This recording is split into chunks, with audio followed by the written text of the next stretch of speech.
아침의 달달한 쉼표 김하나의 생생라디오.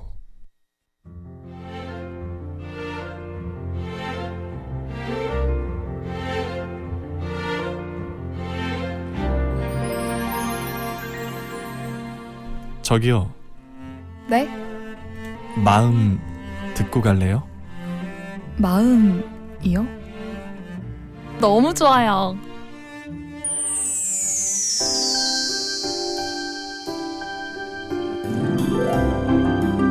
이고은 박사의 마음 라디오.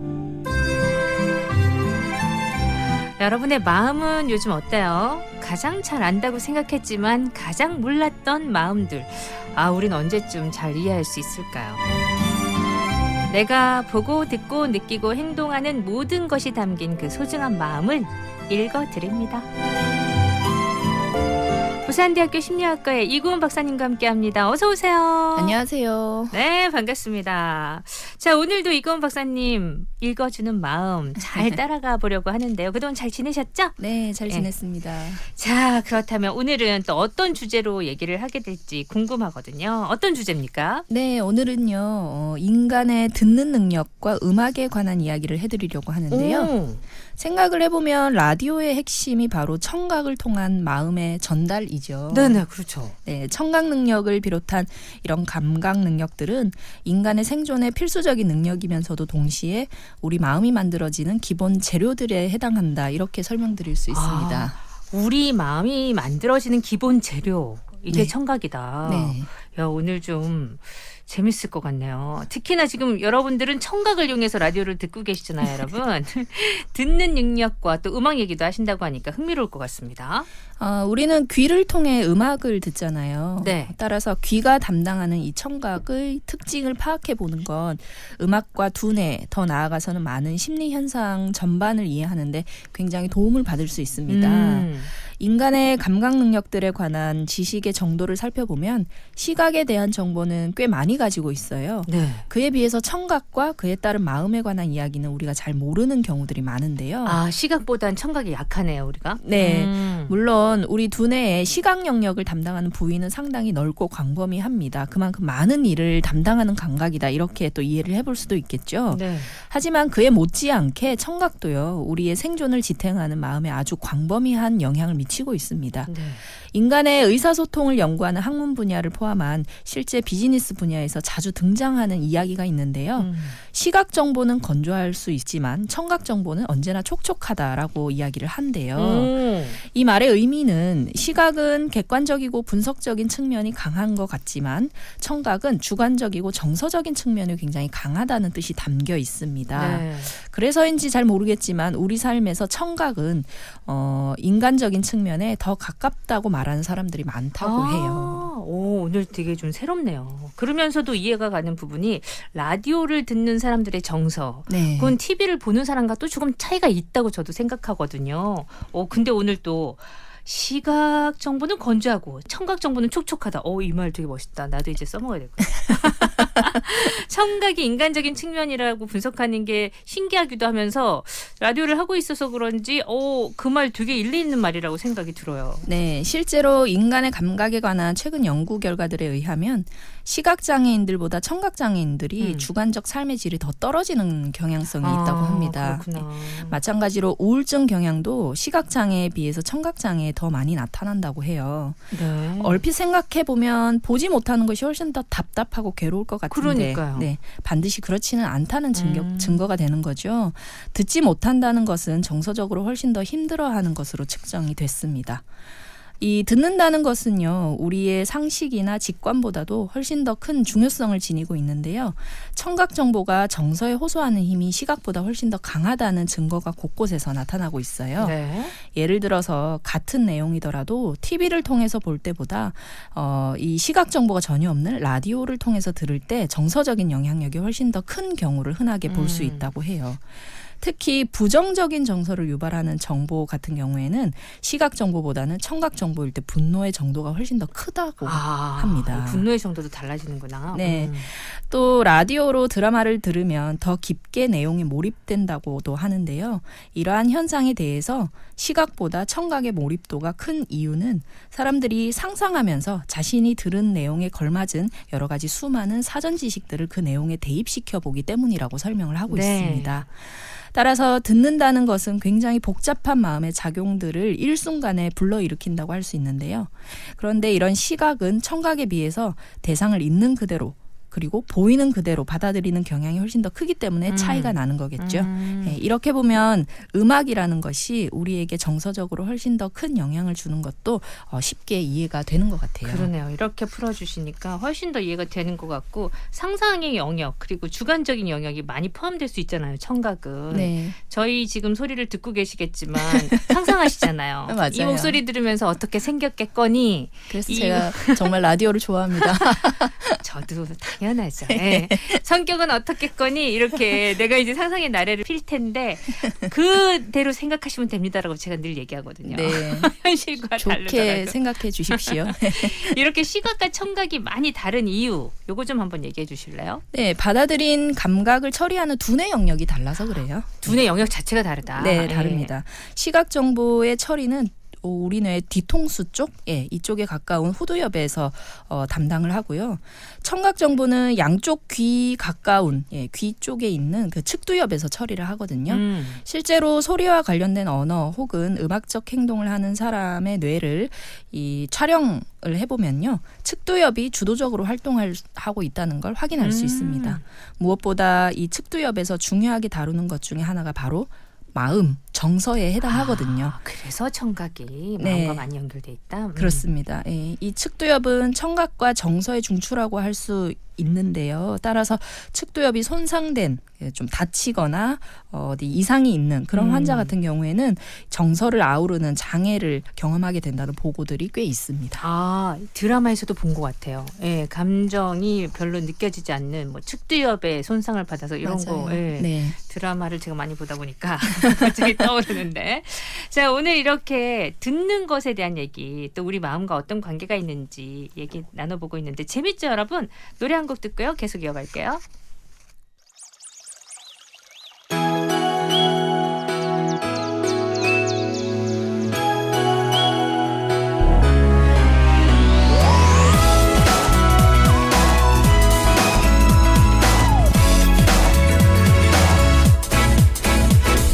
내 맘을 말로 표현할 수 없어 스치듯 기분 좋은 바람들과 너와 나 함께 들었던 노래가 사처럼 유난히 오늘은 기분이 좋아 눈이 부시게 맑은 하늘 아래 땀방울 한 방울 떨어지는 그런 날에 자꾸 걸어가 흐드러지던 그 꽃길 위에서 난 너와 함께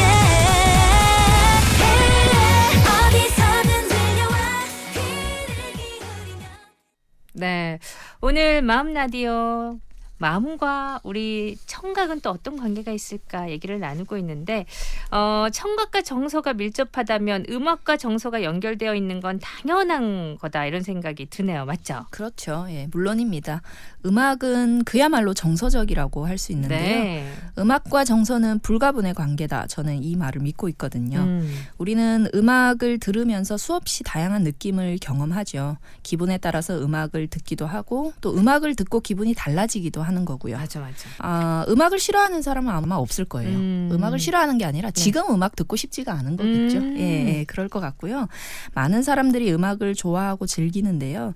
그런데 사람마다 각각 좋아하는 음악의 형태나 장르는 조금씩 다를 수 있습니다. 네. 세대나 문화 간의 차이가 영향을 많이 미칠 수도 있고 같은 연령대 같은 문화권 내에서도 어떤 음악을 좋아하는가는 사람마다 좀 천차만별이라고 할 수 있습니다. 네. 재밌는 건 사람이 어떤 음악을 좋아하는가에 관한 정보는 단순한 음악적 취향의 차원을 넘어서 그 사람의 성향에도 영향이 있다는 그런 연구들도 있거든요.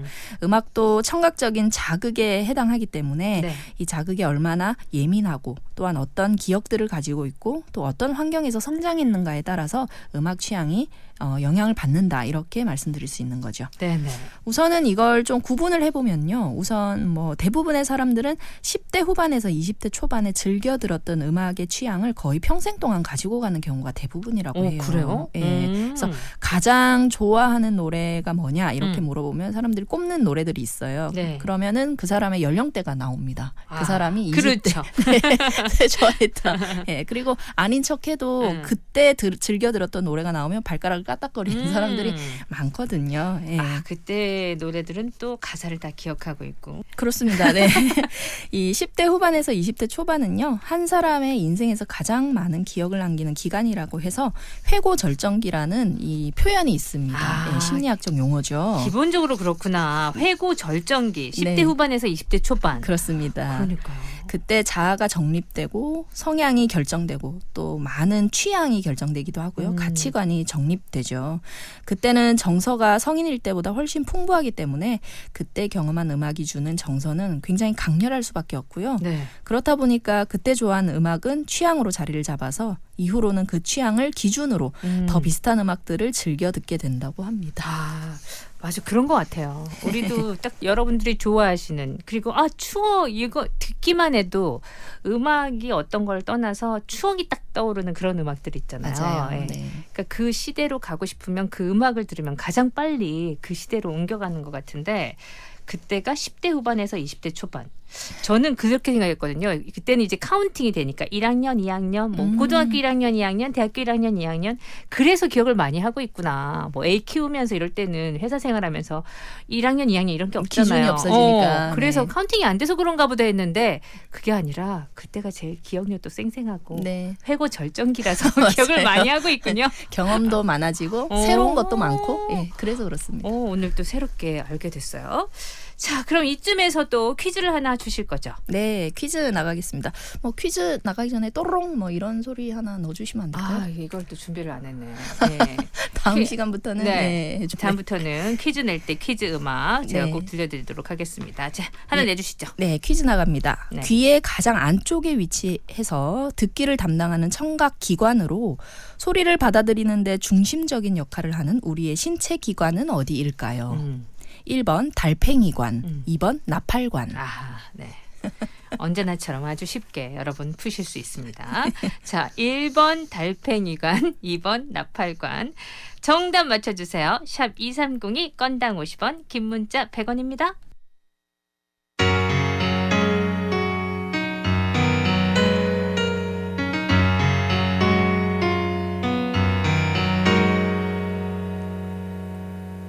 집에 오는 길은 때론 너무 길어 나는 더욱더 지치곤 해 문을 열자마자 잠이 들었다가 깨면 아무도 없어 좁은 욕조 속에 몸을 뉘었을 때 작은 달팽이 한 마리가 내게로 다가와 작은 목소리로 속삭여주었어 언젠가 먼 훗날에 저 넓고 거칠은 세상 끝바다로 갈 거라고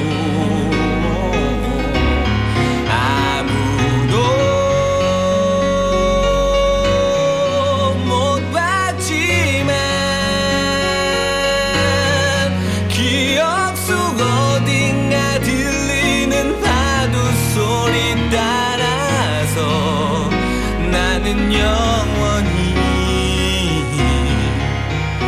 갈래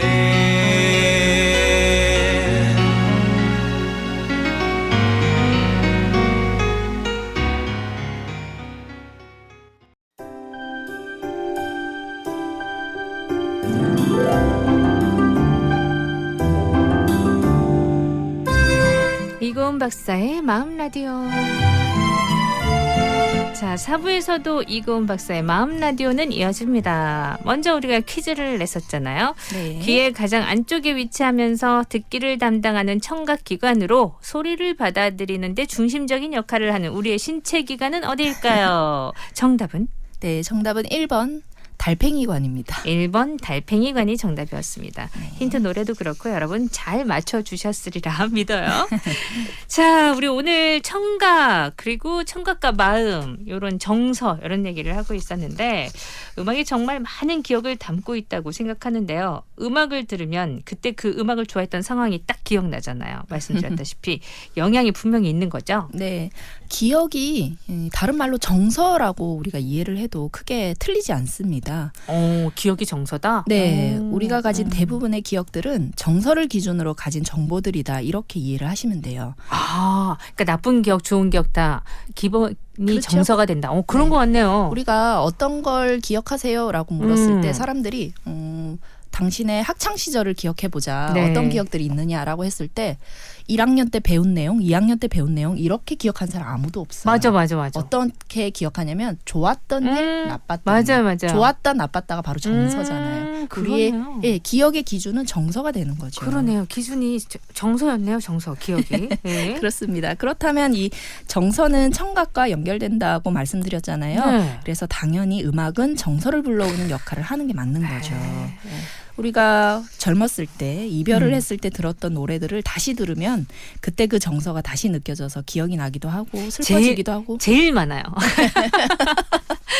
이별했을 때 들었던 노래에 대한 기억들이 우리 선생님들 보면 제일 많아요. 맞아요. 그래서 이 노래 내가 노래방에서 울면서 불렀다. 이 노래가 진짜 많거든요. 와, 오늘 이걸 또 이렇게 풀어보니까 재밌네. 맞아요. 게다가 생각해보면요. 노래는 대부분 사랑과 이별을 소재로 하죠. 네네네.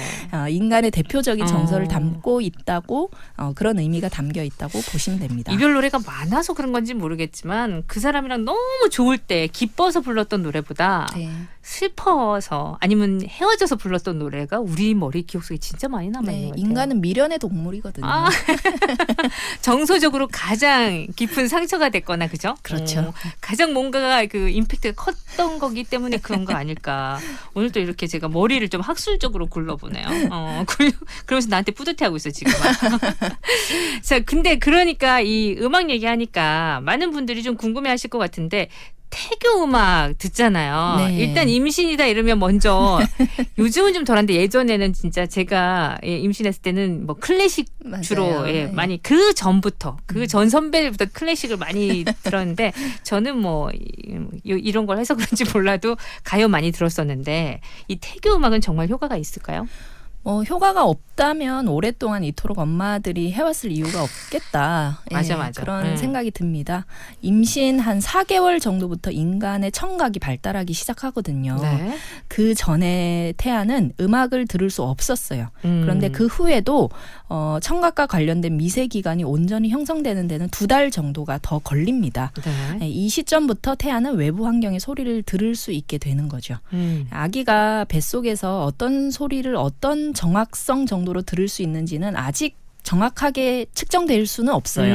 그렇지만 태어나기 한 3개월 전만큼은 태아가 외부 소리를 들을 수 있다는 점은 확실한 사실이죠. 아, 그렇죠. 그래서 이 엄마 아빠 예비 엄마 아빠가 얘기를 많이 걸어주잖아요. 맞아요. 그럼 발로 찬다 뭐 이런 얘기도 하고. 좋을 때라서. 태교 음악 얘기를 하고 있는데 자, 음악과 우리 또 정서에 대한 얘기. 저는 그 기억이 정서를 기반으로 한다는 게 오늘 되게 머릿속에 많이 남는 것 같아요. 노래 한 곡 듣고요. 계속해서 우리 얘기 좀 들려볼게요.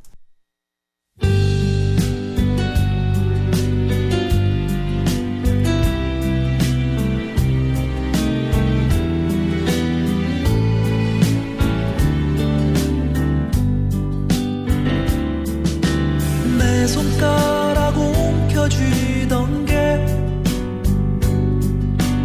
네가 내게 했던 첫인사인 것 같아.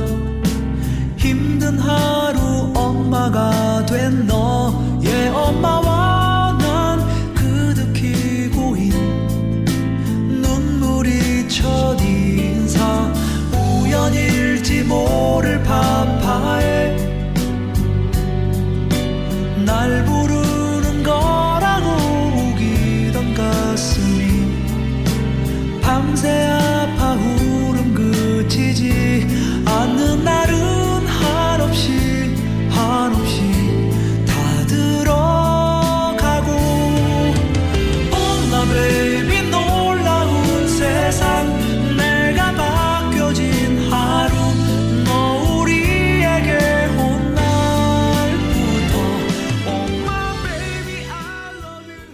자, 마음 라디오 오늘은 청각에 대한 얘기를 나누고 있는데 재밌죠, 여러분? 자, 우리 태교 음악 이렇게 오랫동안 쫙 해온 거 보면 효과가 있다. 예, 이런 얘기를 했어요. 그리고 임신 4개월부터 인간의 청각이 발생하기 시작한다. 태아는 그렇다면 뱃속에서 들었던 소리를 기억을 하는지, 태교 때 들었던 음악 들려주면 뭐 잘 잔다는 말도 있고, 사실 저도 출산하자마자 그래서 제가 계속 들려줬던 노래를 바로 불렀거든요. 오. 예. 근데 잘 모르겠더라고요. 반응한다고 엄마가 믿는 거죠. 뭐. 요 얘기 좀 해주세요. 이 뱃속에서 들은 소리를 아이들이 기억한다는 것이 학계의 오랜 정설이기는 해요. 네. 이 갓난아기들이 엄마의 목소리에 규칙적으로 더 자주 반응을 하고요. 산모의 신체를 통해서 전달되는 엄마의 목소리에 아기가 익숙해하는 것은 어찌 보면 좀 당연한 일이라고 할 수 있습니다. 네네. 뱃속 태아가 소리를 기억하는지에 대한 연구로는 일본의 오사카 공항 근처에 사는 임산부들에게 이 태어난 아기들을 대상으로 한 재미난 연구가 있는데요. 아, 그래요? 네, 이 연구에 따르면 공항 근처에 사는 임산부의 아기들은 비행기 이륙 소리를 들어도 아기들이 잠에서 깨지 않는 것은 물론이고 뇌파의 변화도 크게 없이 잔잔했다고 합니다. 이미 엄마 뱃속에서 아기들은 비행기 이륙 소리를 좀 익숙한 소리로 받아들인 거죠. 네네. 기억을 했다라는 뜻이 되는데요. 태중의 음악을 아기가 기억하는 사례들은 좀 많습니다.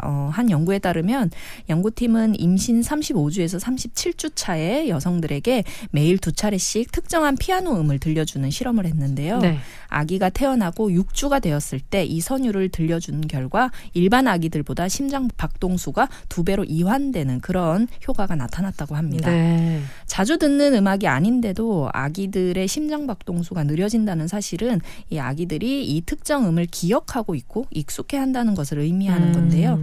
그럼에도 불구하고 태중의 아기가 음악에 노출됐다고 해서 훗날 음악적인 재능이 향상된다는 과학적 근거는 없거든요. 네, 음악가로 키우고 싶기 때문에 네, 막 네. 뱃속에 태중의 아기한테 막 음악 들려주고 이런 좀, 것도 있긴 하죠. 애가 네. 피곤할 것 같긴 해요. 그 이유는 이 아이가 태어난 후에 접하는 음악 경험이 음악적인 재능의 발전에 훨씬 더 중요한 작용을 하기 때문입니다. 그럴 것 같긴 해요. 예. 근데 그 정서적으로 이렇게 음악을 듣고 있으면 태중의 아이도 아이지만 엄마도 정서적으로 좀 안정되니까 네. 그건 좋지 않을까 그런 생각. 그 영향이 가장 크다고 생각해요. 저는. 네, 엄마의 그죠. 마음이 가장 중요하지 않을까. 맞아요, 네. 맞아요. 이 그 태중의 음악을 들려주는 것보다 태어난 후에 접하는 음악이 음악적인 재능의 발전에 훨씬 중요하게 작용한다는 말씀은 이 타고난 것보다는 노력이 더 중요하다는 말씀과 같은 이야기인 것 같은데 맞나요? 네, 맞습니다. 우리 뇌는 좀 게으른 면이 있어요. 그래요? 그리고 새로운 것을 싫어하고 귀찮아합니다. 아무리 좋은 역량을 타고 태어났어도 이를 되게 잘 활용하거나 노력하지 못하면 유지하기 힘들다, 네. 쓸모 없어진다 이런 뜻이겠죠. 네. 아주 유능한 음악가들도요, 타고난 역량만으로 그 재능이 유지된 건 아니라고 하죠. 맞아. 예, 음악가들은 음악을 들을 때 정서와 음악과 관련된 뇌 영역뿐만 아니라 언어의 문법적인 측면을 처리하는데 사용되는 뇌 영역도 굉장히 많이 활성화한다고 하는데요. 이 말은 음악가의 뇌는 음악과 관련된 뇌가 후천적인 노력 때문에 더 많이 발달되어 있다는 증거가 되는 겁니다. 이 음악으로부터 정서만을 느끼는 것이 아니라 일종의 언어를 처리하듯이 소통도 하고 다양한 인지적인 분석을 하면서 하나의 곡에 담겨 있는 더 많은 의미를 처리하는 그런 뇌의 여러 방면이 발달한다. 예, 이렇게 우리가 네. 의미를 부여할 수 있겠죠. 여러 방면이 다 골고루 발달한다. 예, 이렇게 얘기하면 되겠네요.